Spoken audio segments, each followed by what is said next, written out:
Please subscribe to this channel and also turn on your notification bell in order to get our latest updates. I don't need to blow my trumpet. I don't need to shout too much. But for those of you who are very close to me and who know me very well, not people who know about me, I mean people who know me, you will realize that I like to speak the truth irrespective of the consequences of the truth. And I want us to know that whenever you are doing the right thing, not everyone will approve it. Just as whenever you are doing the wrong thing, not everyone will be against it. So we should never expect people to be 100% in agreement of everything we do or say. So I do not expect 100% endorsement of this message. Some parts you will like, some parts you will not like. But it is my honest observation about the 40 years of presidency of President Paul Biya in Cameroon. First of all, he is a father, he is a grandfather, he is my president. And also, there are a lot of things he did well and there are others he didn't do well. He became president when I was 5 years old. So of course you should know my age now. So since as a child, from the age of 5, I know only one president. And it's not a very good thing for my political health. It's not a very good thing for the political health of fellow Cameroonians.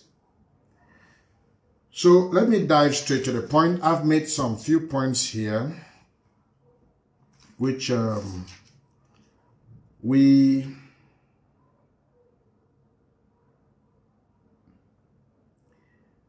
are going to talk about. 40 years of President Biya's presidency. What about it? I have 9 points here I'm going to talk about. The first point I want to talk about is that these 40 years of President Biya's presidency, he tried. He tried. Because out of that 40 years, he managed the country. He ruled the country for 35 years without any war, without any crisis, without any clash. Out of 40 years, President Paul Biya managed Cameroon for 35 good years without any war, without any killings, without any crisis, without any infighting. This we must say thank you to President Paul Biya, that he had 40 years to be our leader.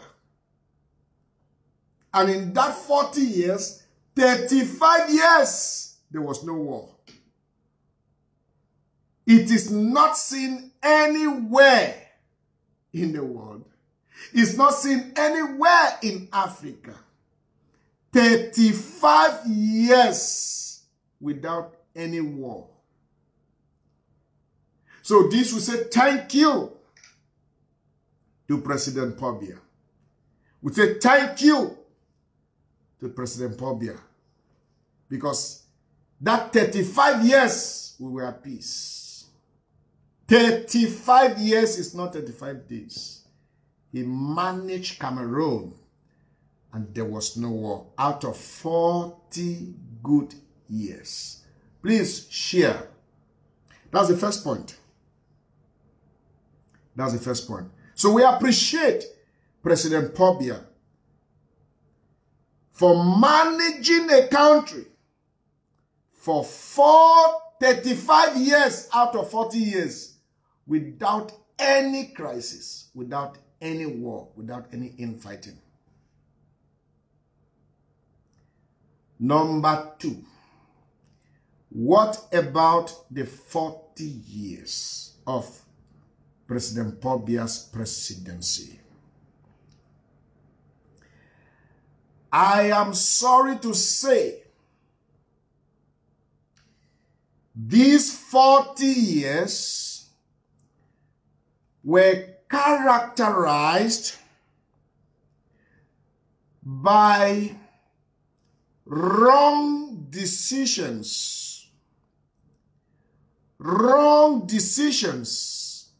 taken by the president,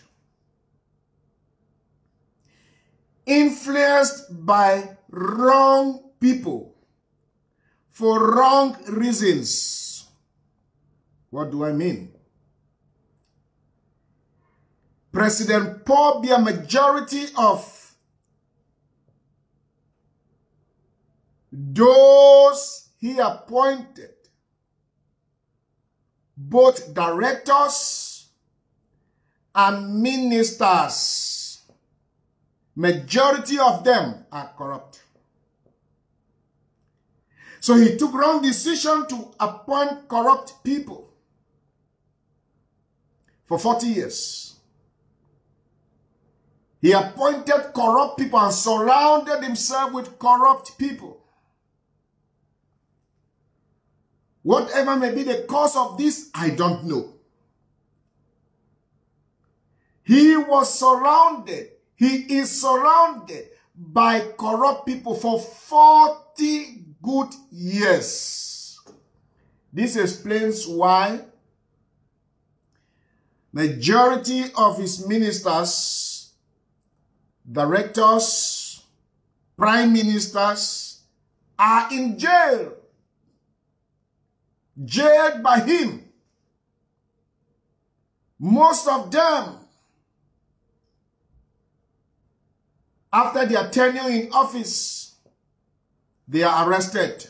They go to jail for embezzlement, for corruption, for this, for that.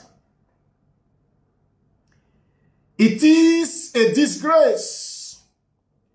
It is a sign of weakness for a president to continue to make the same mistakes over and over and over and over.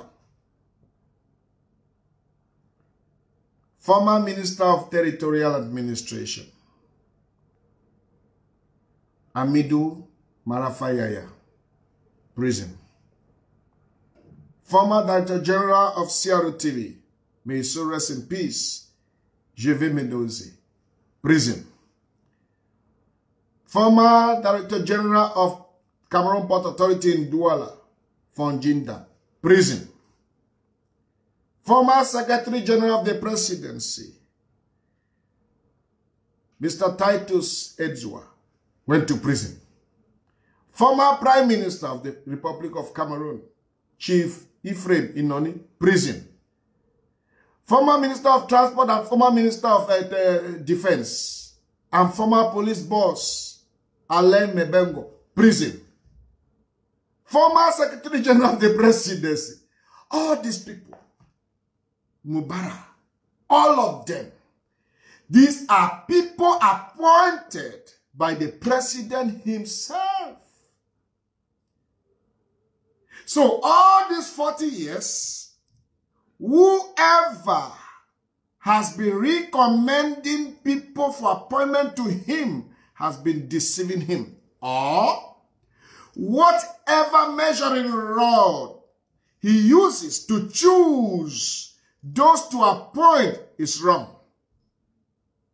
So he has been appointing wrong people, corrupt people, and even those who are in his cabinet now as we speak, they are still corrupt. Because we all know that a great sweep is coming that's going to sweep a lot of them. And most of them will go to prison due to COVID money, due to the AFCON money, due to the crisis in Anglophone zone money, and many developmental project money that were missing or found themselves in the pockets of individuals that were supposed to be the money for the state. So for 40 years, our able president has made great mistakes by appointing wrong people. So he should learn by not following the same principles, the same pattern by which he chooses members of his cabinet, by not following the same way by which he decides who is the next, Because that has proven to be a bad method.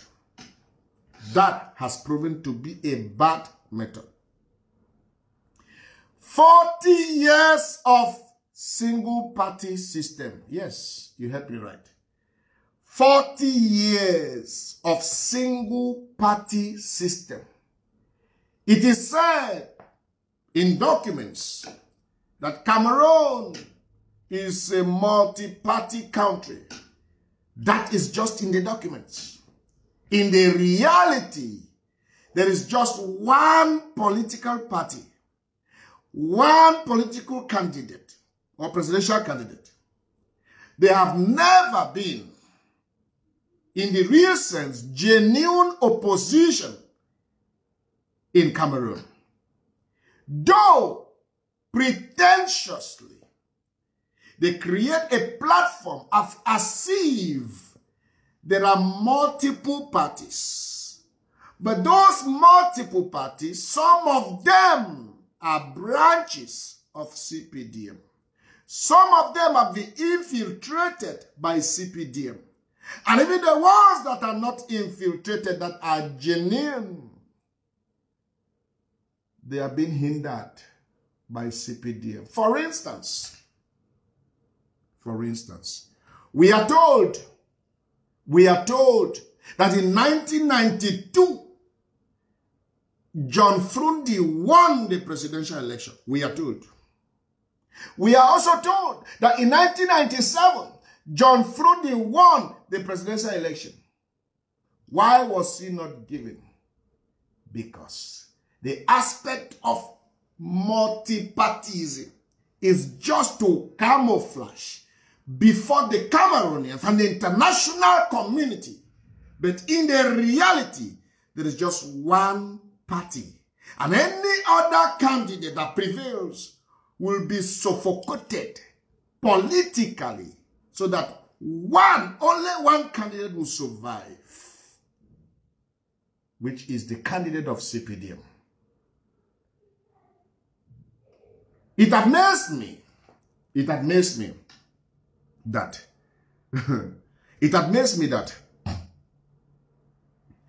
in the course of this crisis, we had a presidential election. And we all know that the Anglophone community are aggrieved by the Francophonized system that has been imposed on us over the years. Now, a presidential election was organized and campaigns were organized in the Anglophone regions. Before the campaigns began, the separatists in quote, yes, I mean my word, separatists in quote, began to threaten and intimidate political parties. As a result, opposition parties were afraid to go and campaign in the Anglophone regions. Now, the ruling party went well guarded by the army, by the military. Well guarded by the military. And it is said they won in the Anglophone regions. The question is how? I just cannot explain. If you look at it carefully, everything about the Anglophone crisis benefits just one party, CPDM. Everything about the Anglophone crisis. So it is logical to conclude that even the Anglophone crisis is a brainchild of the CPDM. It's logical to conclude that even the Anglophone crisis is a brainchild of the CPDM for political benefits, for political reasons. Because the House of Chiefs, if not all, majority are all CPDM. The regional delegates, if not all, majority are CPDM. The governors, the SDOs, the DOs, if not all, in fact all, are CPDM. You dare not come from any other party. Go to the parliament. Go to the parliament. It's highly dominated by CPDM for how many years now? For many years. The executive, CPDM. The legislative, CPDM. The judiciary, CPDM. So, Cameroon is a single-party system. It's not a multi-party system. So 40 years of single-partyism, not multi-party. Because no other political party benefits from the proceeds of Cameroon. Only one party benefits. And when you see the CPDM militants talk on the television, they talk as though they are gods. Yes, they talk with so much authority, with so much guarantee and assurance. It's not faith. It's because they know what they have put in place behind the scene to predetermine the result of everything before it begins. So 40 years of single partyism. We can comfortably say that for these 40 years, democracy doesn't exist in Cameroon. Yes, democracy doesn't exist for these 40 years. In fact, freedom of expression doesn't even exist. There are words that are normal in liberal societies. Even in Nigeria that I find myself, there are words that are very normal. But you dare not use those words in Cameroon. You will be tagged. You will be arrested. You will be killed. 40 years of zero freedom of expression. So what's the difference between the regime of Aidjo and the regime of Paul Biya? Aidjo said you shouldn't speak. If you speak, they'll come after you. Paul Biya said you should speak. But still, when you speak, they still come after you. That's the difference. Aidjo's policy were very clear. Don't speak. If you speak, I'm after you. Paul Biya said, feel free to say anything you want to say. But once you finish, before you even finish talking, they have handcuffed you. Journalists are no longer free to give independent reports. Activists are no longer free to speak their mind. The civil society, they are trembling. They are panicking. I had a confrontation with one military officer the other day. When I say the other day, it's about 3 months ago. This guy told me that how can bishops pray for terrorists? I mean, those bishops are terrorists themselves. Then look at the military guy and see you should be very stupid. If bishops can't pray for terrorists, who should they pray for? Saints? Was Christ sent for the just or for the sinner? He said, no, even when they pray for the terrorists, they should hand them over to the police. I say, you are stupid again. The job of a clergy is different from the job of a policeman. It's different from the job of a military man. Clergies cannot do the job of military. So the military should not try to interfere in the job of clergies.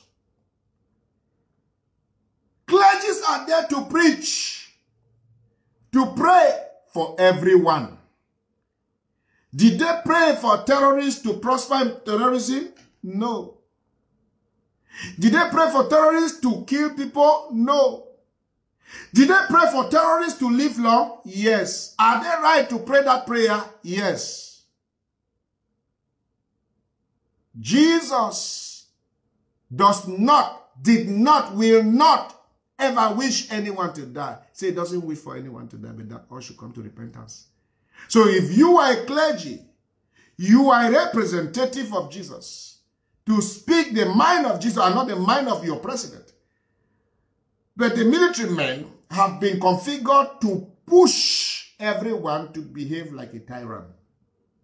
To the extent where the same military officer told me that doctors are not supposed to treat terrorists. I say, you are stupid double times. I say, you are very stupid. So when the doctor went to the medical school and graduated, then took oath of service to protect the privacy of the patients and to treat every human, were you there? Time of war does not make the difference. The pastor doesn't change. The doctor doesn't change just because they are in time of war. They still do their assignment.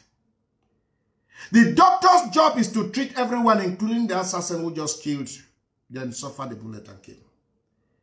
Any doctor who reports a terrorist, an armed robber, that doctor's license should be revoked. That doctor has been turned to an investigator or a spy. He's no longer a doctor. He's no longer a doctor. So the 40 years of Biya's regime has tried to subdue the population through intimidation, manipulation, and domination. Using the military to frighten the population. Trying to push the clergy, trying to push the doctor to bow to their dictates. That is how the 40 years of Biya is characterized. Do you know, in the country where I come from, Cameroon, pastors can be slapped by an inspector of police just for asking the inspector a question. A doctor can be slapped by an inspector of police just because he asked the inspector of police a question. But do you know that that can never happen in Nigeria? Yes, it can never happen in Nigeria. Because if we go by education, the doctor is more educated than that inspector. If we go by education, some pastors are more educated, some bishops, some priests are more educated than that inspector. If we go by money, it's the same thing. So on what ground is the inspector does the inspector think that he is superior to the man of God or to the medical doctor? It's because his hierarchy has made him believe that he is superior to everybody. And this is one of the things that has destroyed and is destroying Cameroon for the past 40 years. What about the 40 years of President Paul Biya's regime? 40 years of raising a military that is dedicated to support and protect one person at the detriment of all of us. 40 years of raising a military that is dedicated and committed to support and protect one person at the detriment of all of us. An average Cameroon military officer can lay down his life for Paul Biya, but cannot lay down his life for you and me. An average Cameroon military officer can kill everybody for the sake of Paul Biya, but cannot crush Paul Biya for your sake and the sake of Cameroon. In their subconscious and in their conscious, Paul Biya is bigger and better than Cameroon as a whole. And this mentality must be wiped out. The military parades the streets of Cameroon as bullies. As bullies. You dare not talk to them anyhow. They don't mind whether you are a parliamentarian or not. They will have handled you. Because they have been configured to believe that they have the protection of the president. So they can do anything in the name of the president. And unfortunately, the president does nothing about it. For 40 good years. In Nigeria, we have friends who are military, who are even generals. We have friends who are captains, colonels. We greet them and toast. You dare not do that to an adjutant-chef. Tu connais qui je suis. You dare not do that to an adjutant-chef in Cameroon. Tu connais qui je suis. Vous êtes Dieu? Vous n'êtes pas Dieu.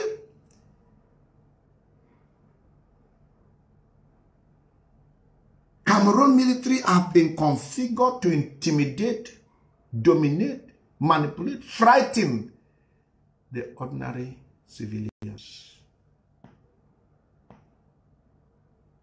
40 years of raising a military that is dedicated,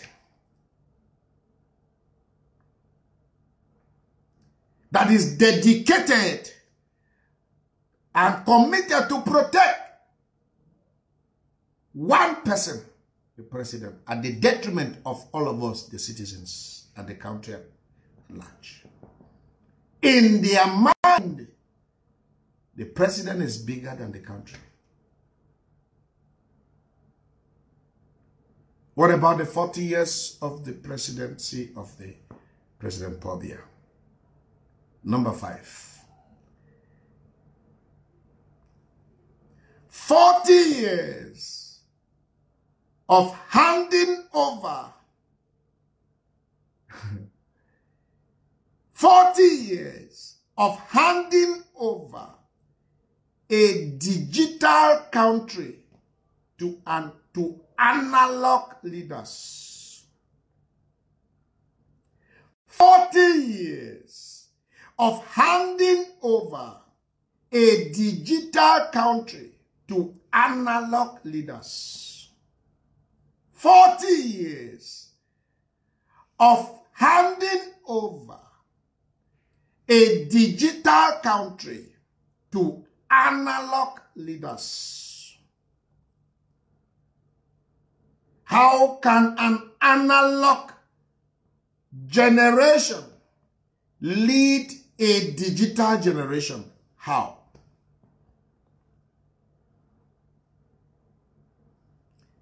At the age of 29, President Paul Biya was appointed the minister delegate at the presidency.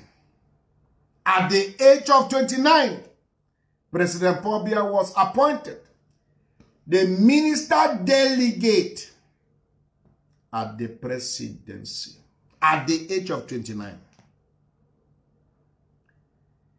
Do we have any minister of even 35 or even 40 or even 45 in Cameroon today. Do we even have directors of that age? At the age of 31, President Paul Biya was appointed as the Minister of Education. At the age of 31, President Paul Biya was appointed the Minister of Education. At the age of 35, he was appointed the Secretary General of the Presidency.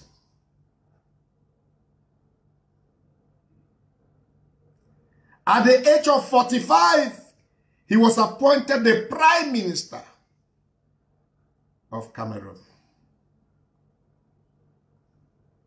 And at the age of 49, he became the constitutional successor of President Amadou Ahidjo and became the President of Cameroon at the age of 49, less than 50.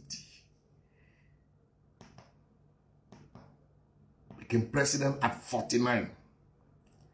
Today, the youngest minister, this is a lady, the youngest minister in Cameroon is 49. He's 49 years plus.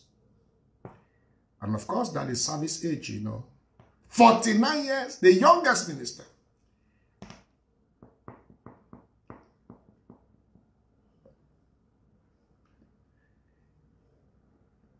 The president is 89 years. The prime minister, Chief Joseph Diongute, is 68 years. The police boss, DJSN, Paul Martin Barangangele, is 90 years old. The Senate president, Paul Martin Nyak, is 88 years old. The president of the Constitutional Council, Pa Clement Atangana, is 71 years old.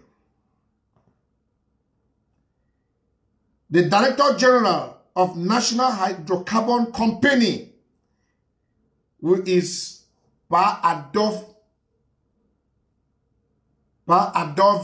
Mudiki, he is 84 years old. How can you allow an analog generation to lead a digital generation? How? How can you allow an analog generation to lead a digital generation?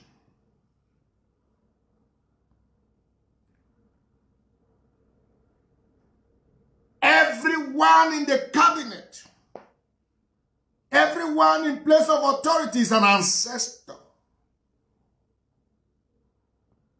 Is an ancestor. For crying out loud. For crying out loud.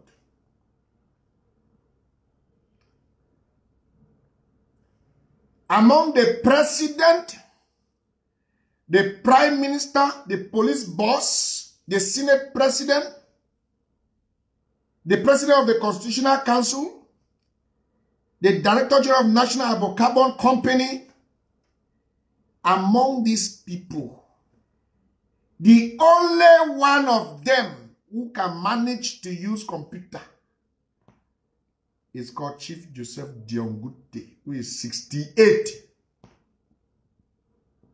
For crying out loud, the president cannot use laptop. Pa Martin Barangangele cannot use laptop. Somebody does it for him. The Senate president, Pa Martin Nyak, cannot use laptop. The Director General of National Hydrocarbon Company Pa Adolphe Mudiki cannot use laptop.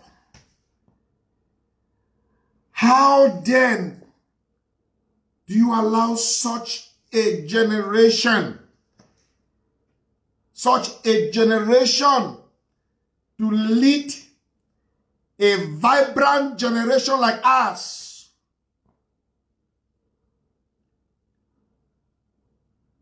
How do you take a doctor who went to medical school when the highest sickness as at that time was malaria and put him in charge of HIV patients, somebody who knows nothing about HIV?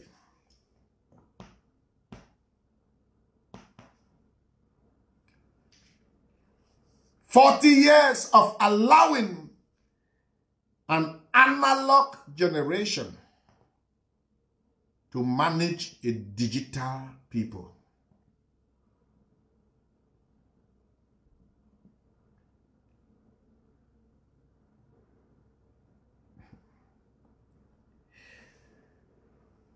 I am very much aware. Cameroonians are very much aware that President Paul Biya and the whole Cameroon government, they are planning a transition. They are planning a transition, and that's a good thing. I want to crave the indulgence of Your Excellency, our President, President Paul Biya. Please, the same way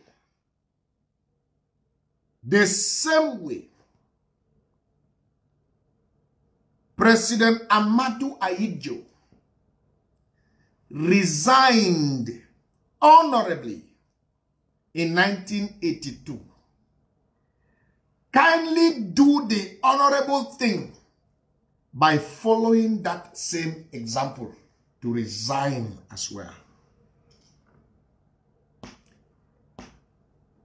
The same way President Amadou Ahidjo resigned and handed over power to his constitutional successor, which was you.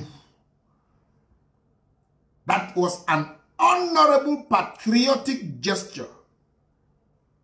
I know that President Paul Biya loves Cameroon. I know President Paul Biya loves Cameroon so much that he wants Cameroon to go forward. To prove this love that he has for Cameroon, we love him and want him to do the same thing President Ahidjo did. Simple. That presidency was not created for only people from Vomeka. It wasn't created only for people from the South region. It wasn't created for people only from the Central region. It wasn't created only for people from the North or the far North. It was created for all Cameroonians. All Cameroonians. Amadou Ahidjo is from the far North. Or is it not? But he handed over power to you from the South. That is a sign of fairness. That's a sign of patriotism.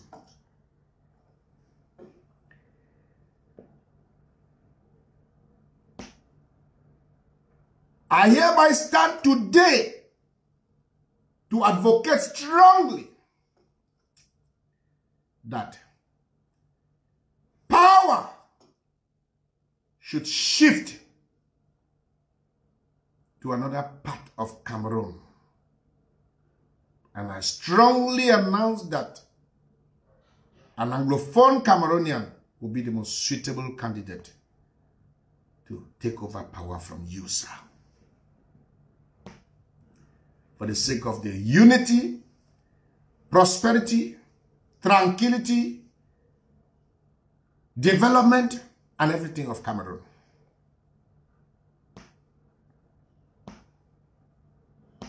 I push for an Anglophone presidency.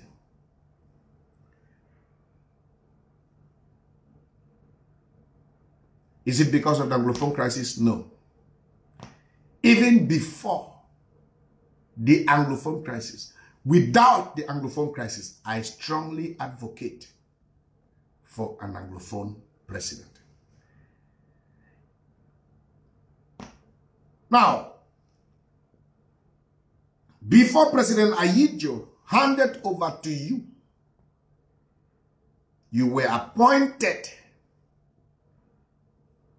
the Prime Minister, which was the official or the constitutional successor to the President. And we know that the Prime Ministry today is not the constitutional successor to the President. Therefore, I, Successnkongho, I am requesting that you kindly transform the Prime Ministry into Vice Presidency. Kindly transform the Prime Ministry into Vice Presidency.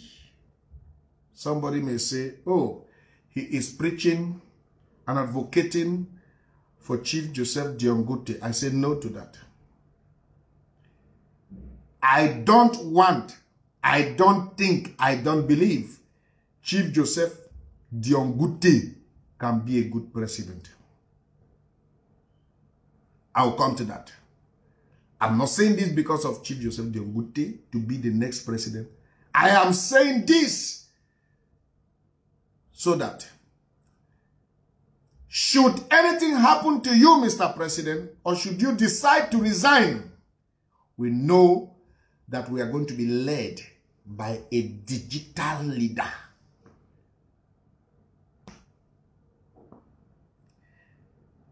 Let me say this.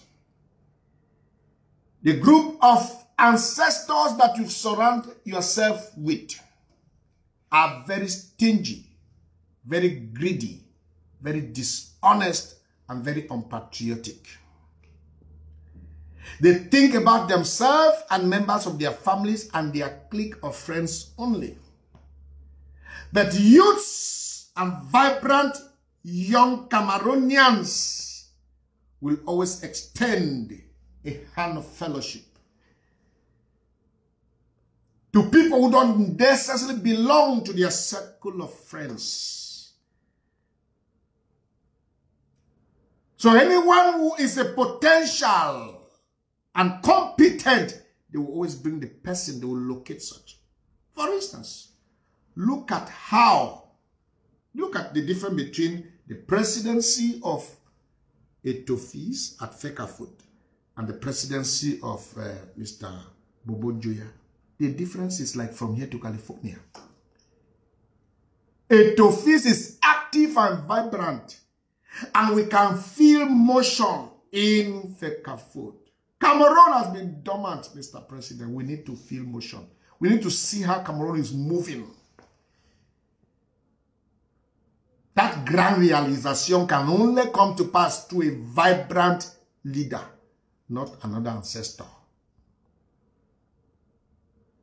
Not another ancestor who only thinks about what to eat, which house to build, which money to steal, and save in foreign accounts and send their children abroad.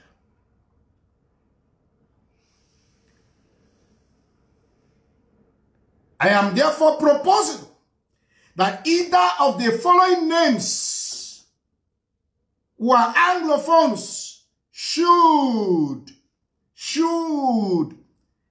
be appointed as vice presidents, or constitutional successors. Whatever office you want to give to them is up to you and how you do it. But this person should be the constitutional successor to the office of the president while you are still doing it today. Honorable Joshua Osi. Honorable Joshua Osi, Dr. Agbo Nkongho Felix, popularly known as Agbo Bala, Barrister Akere Muna, Mr. Zakaria Fonjinda,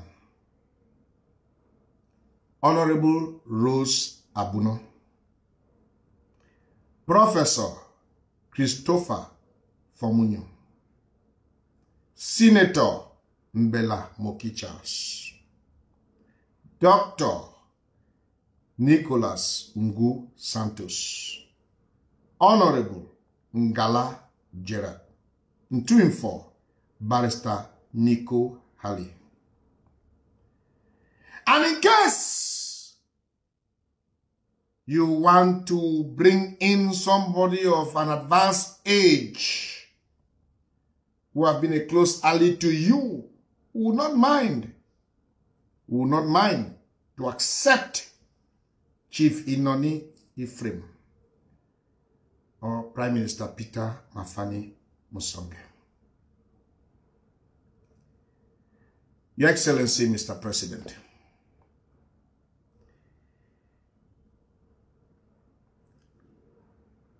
these are the Anglophones whom, to the best of my opinion, I think, can carry this nation forward if an opportunity is given to them to lead. Honorable Joshua Osi, Dr. Agbo Nkongho Felix, that's Barrister Bala, Barrister Akere Muna, Mr. Zakaria Fonjinda, Honorable Rose Abuno, Professor Christopher Fomunyo, Senator Mbela Mokichas, Dr. Nicholas Ngu Santos, Honorable Ngala Gerard, Ntuinfo, Barrister Nico Halley, Chief Inoni Ephraim, Prime Minister Peter Mafani Musonge. These Anglophones that I have enlisted, sir, they are very dynamic. They are very vibrant. And I know you are also concerned about who to protect your interests and your family should anything happen to you or should you be out of office. These individuals will protect you. They will protect you. They will not prosecute you. They will not arrest you. They will not confiscate your properties. They will not frustrate you. They will not frustrate your wife. They will not frustrate your children. They will not frustrate your family.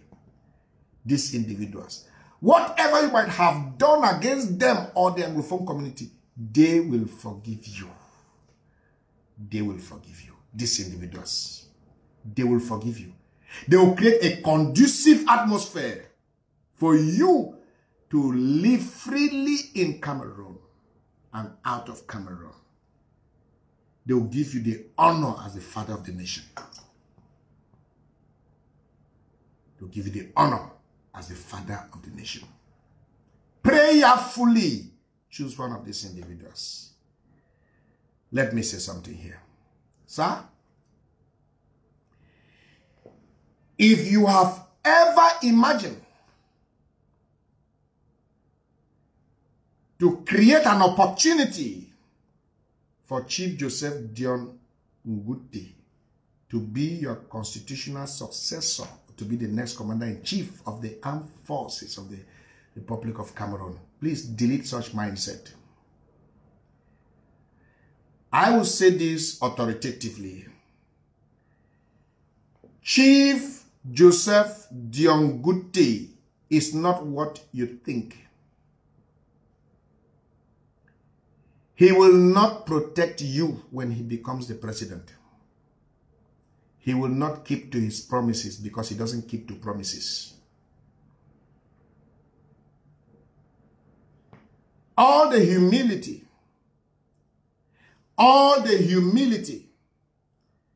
and fake righteousness, the sincerity displayed by Chief Joseph Diangote are aimed at one thing, to get to a 2D. Then the real color will come out. Sir, this is not a sabotage. I have worked with him. I have had agreements with him.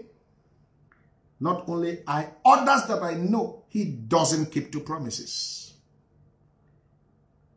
He doesn't keep to promises. He can promise to protect you, but when he becomes president, he will not protect you. He can do everything to have you give him what he wants. Once he gets it, he behaves as though he never promised you.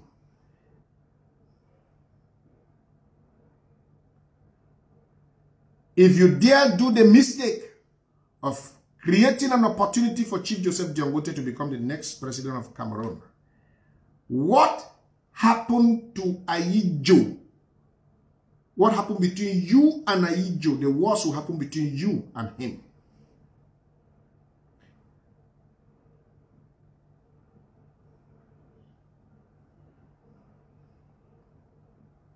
Let me just ask you this question. Do you think Chief Joseph Diangote will ever forgive you of whatever you did against the Anglophone community or against him personally or whatever, professionally? He should first of all start by forgiving his former wife, whom everybody begged him to bring her back, and he said never. The one that gave him children, he said never. If he cannot forgive his wife, Oga, he will not forgive you. He bears grudges and pretends as though he doesn't. Worst of all, when he is associated with this man who is his director of cabinet, Mr. Ebune. Mr. President, if you allow this man become president, you are finished. Let it be on record that Successnkongho said it. So when it happens, everybody will say, I said it. You will not like the decision you took if you make this man your successor.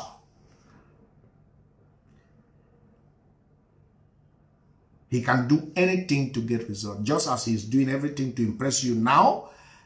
That dialogue is going on between the Ambazonians and the government.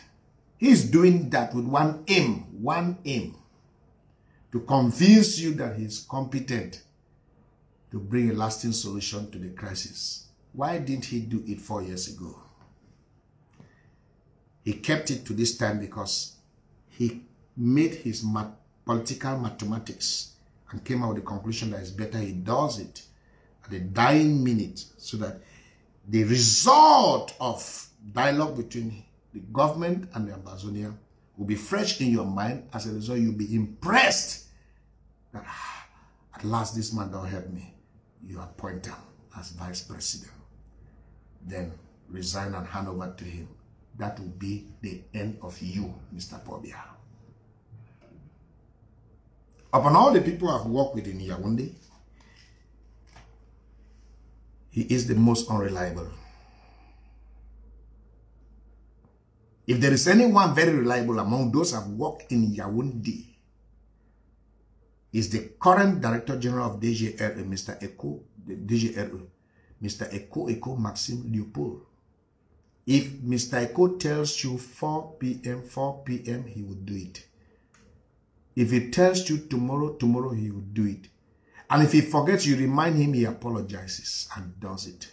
He has some fear of God, even though he has anger, but he has some fear of God. He's a white man in nature. He's black physically, but his heart is white. That's a man who keeps to words, to promises. He's the one who keeps to his promise. But Diangote, sir, he doesn't keep to promise. So if he has promised you something and you think he would do it, when you give him that power, that result he's looking for, then you will know what he is made of. And by then it will be too late. Let me not stress on this point.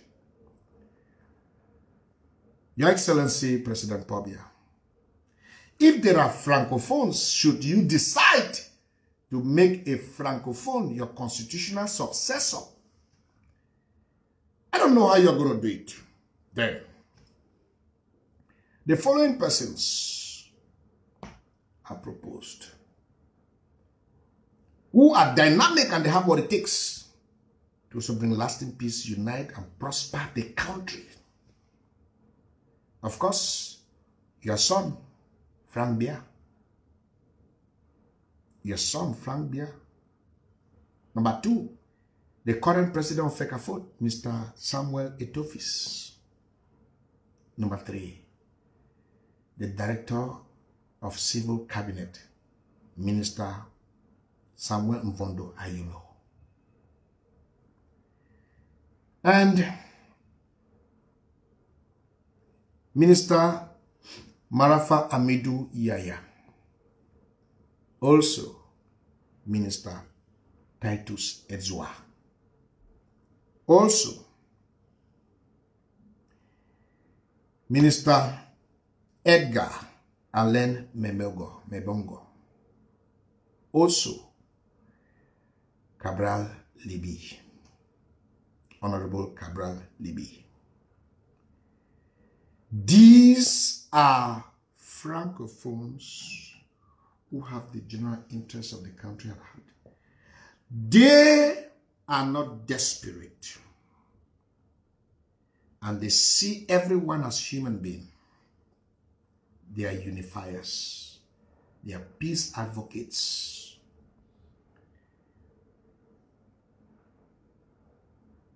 They are people of the people. They can move Cameroon to the next phase. As should you decide. You see, the Anglophones and the Francophones have given you their names. I don't know what political magic you're going to do, because a lot of people may be asking, hey, is it Paul Biya they want to determine our next president? Oga, he has decided, he determined in the past 40 years. He has the power in his hand. What we do is just to talk. He does the final decision. So we shouldn't pretend as if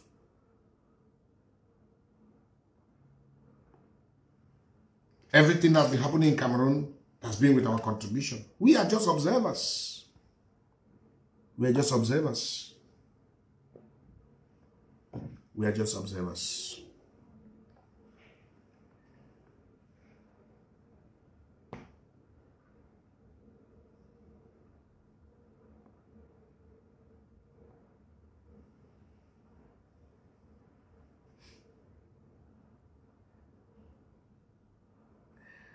I want to suggest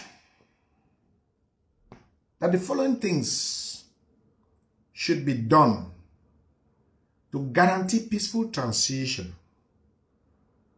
in our country. First, let me make another comment about Chief Joseph Diamangote. Your Excellency, you know, in fact, you might not know, but even the man who recommended Chief Joseph Diamangote to you, Prime Minister Peter Mafani Musonge, is not happy that he made that recommendation today. He's not happy today that he made that recommendation because he feels disappointed in his heart. Prime Minister Mafani did not send me. I am 45. I speak as an individual. I speak on my own. Nobody sent me. And none of those names I have said they sent me, none of them can even send me. It's far better to even give power to Nijon Fundi or Tanganji. Yes, I just said it, than to give it to Diangote. John Fundi will protect you, Tanganji will protect you. Dion will not protect you. It's a truth. It might be painful. Southwest elites will be very mad at me. my manuality will be very mad at me. But I am 45. I speak what I know, what is real. I don't speak what someone tells me to say. I am financially independent. Nobody feeds me. I'm not on anybody's payroll. John Fundi will even protect you. Atanganyi will protect you than Chief Joseph Diongote. It's the truth. I know.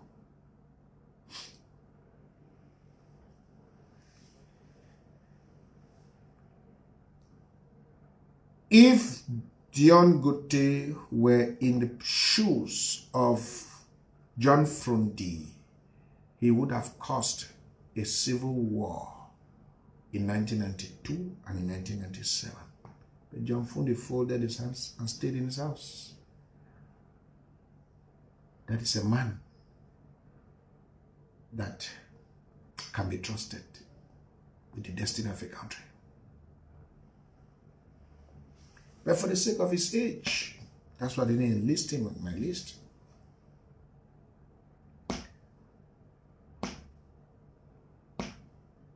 People like Atanganyi, he is a businessman, but he is loyal.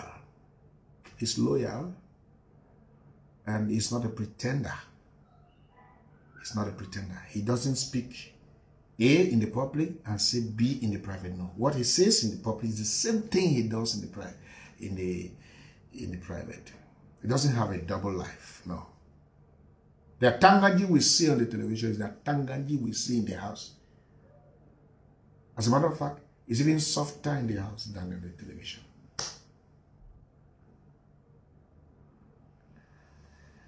So I am suggesting the following, Mr. President. Number one, for a peaceful transition in Cameroon, for the development of Cameroon, for prosperity, for advancement in Cameroon to take place, kindly do the following. Number one, sack all your ministers and directors except the female ministers. Sack all your ministers and directors. Sack all your current ministers and directors. De-amplify their voice, sir. Sack them all. Sack all your ministers and directors, except the female ones. Release all political prisoners. Release all political prisoners. Release all political prisoners. Number three, appoint a fresh set of people from the age of 25 to the age of 55 maximum. Appoint a fresh set of people from the age of 25 to the age of 55 maximum. We need dynamism. You go to ministries, requests are lying there, files are sleeping, no activity. People are just stealing money because the people that they are old crooks, they come to office by 10 o'clock, they leave office by 2 o'clock. That is all for the day. Once they get to office, they check from their secretary how much has come in, they take it, they go. They are not doing any work. We need youths, young, vibrant people who can do the work. Number 4. Delete the office of the Prime Ministry and create the Vice Presidency, or transform the office of the Prime Ministry to a Vice Presidency and appoint a new prime minister or and appoint a new vice president. Delete the office of the prime minister or transform it to vice presidency, then appoint a vice president.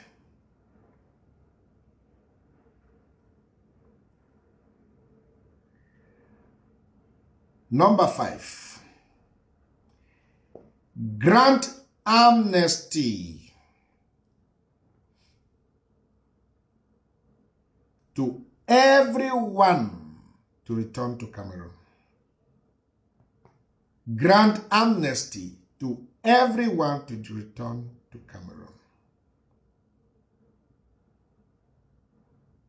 Grant amnesty for everyone to return to Cameroon. This includes the separatists.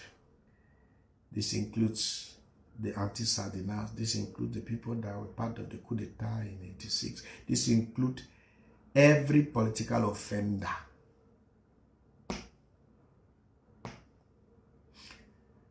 Number 6.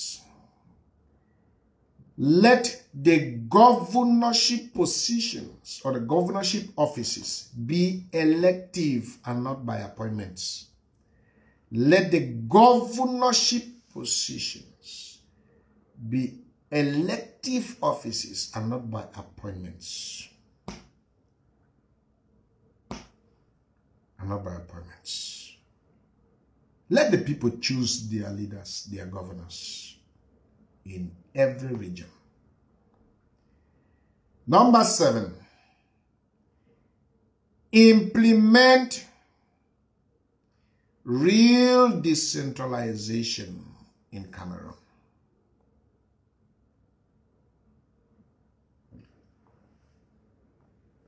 Implement real decentralization in Cameroon.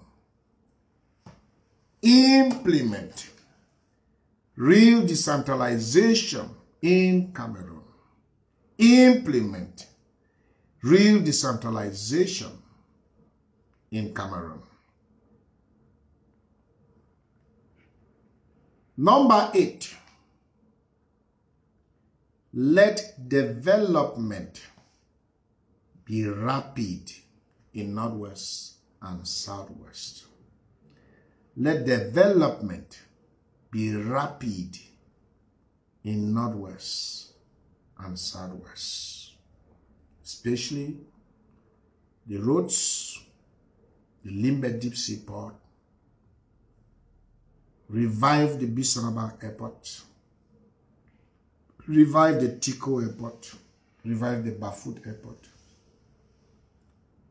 and give one of these 3 airports an international standard, especially that of Bisonaba or that of Bafut. Give one of these 2 airports an international standard.